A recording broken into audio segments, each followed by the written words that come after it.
this award is an incredible honor, and I'll be forever grateful and thankful.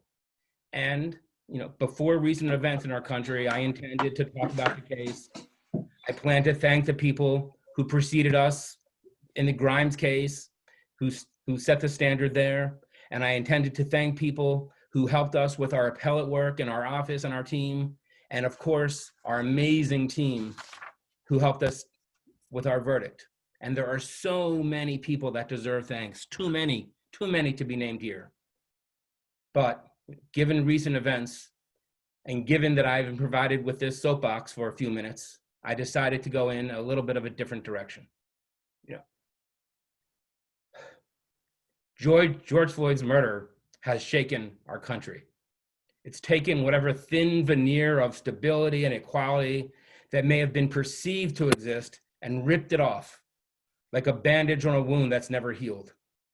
Everything is raw and exposed, and there is no hiding.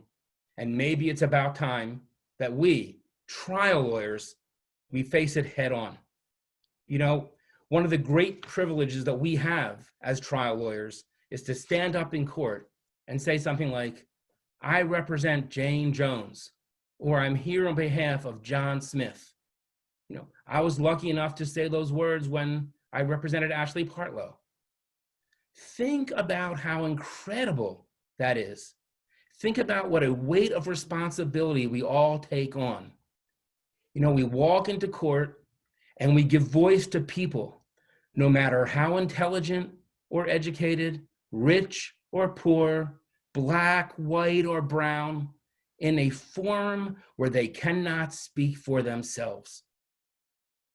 Just like the name of our organization says, we are the voice of justice for our clients.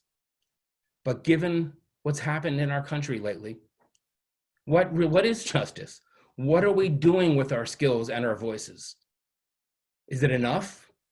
We are such passionate, amazing advocates, all of us.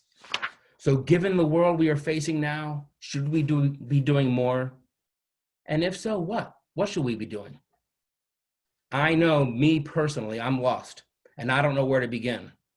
Although George's case was preceded with way too many egregious examples to count, including here in our own city and state, the past week's events have had me questioning my most basic beliefs.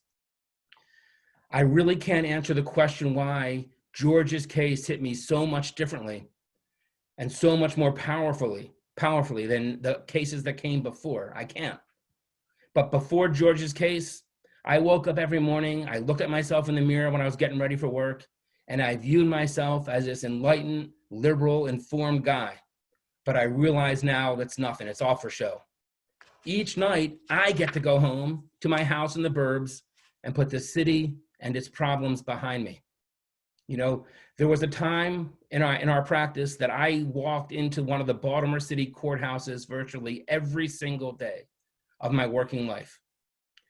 But I was so fixed on our mission for our clients that I was blind to what is and what was going on right under my nose. Are most of us like that? Do we all have to look back at ourselves in the mirror every now and then and ask ourselves some serious and hard questions? If we're really the Maryland Association for Justice, maybe sometimes we need to look up and around us instead of simply keeping our heads down and our noses to the grindstone as the day-to-day obligations of our practices, which indeed provide justice to so many, get us in the habit of doing.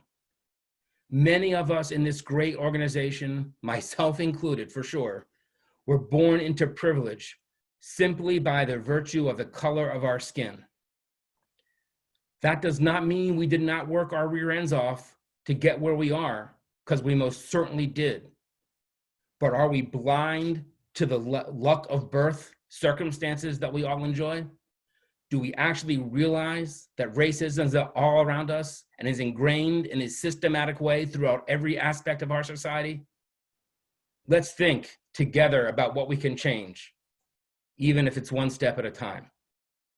And that's why I am so honored and humbled to receive this award by which his description is given because through our case, we sent a message to those who might otherwise trample upon the rights of Maryland citizens.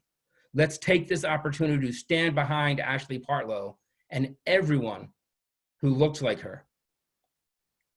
Now it's time for me and all of us to use our voices and our unique platform to help shift public narrative, not to hijack or appropriate the message, but to stand behind, support, and amplify the voices of the people who are being affected so negatively and violently in this country.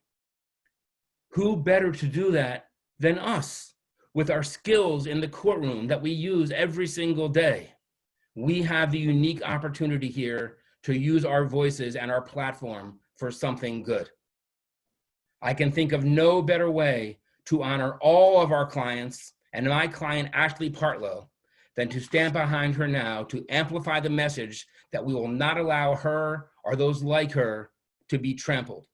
To all of us, take a stand now, do something, vote, speak up, challenge yourself, not just to be not a racist, but to be actively anti-racist. Read a book, have a conversation, keep reading, keep asking, keep learning. Please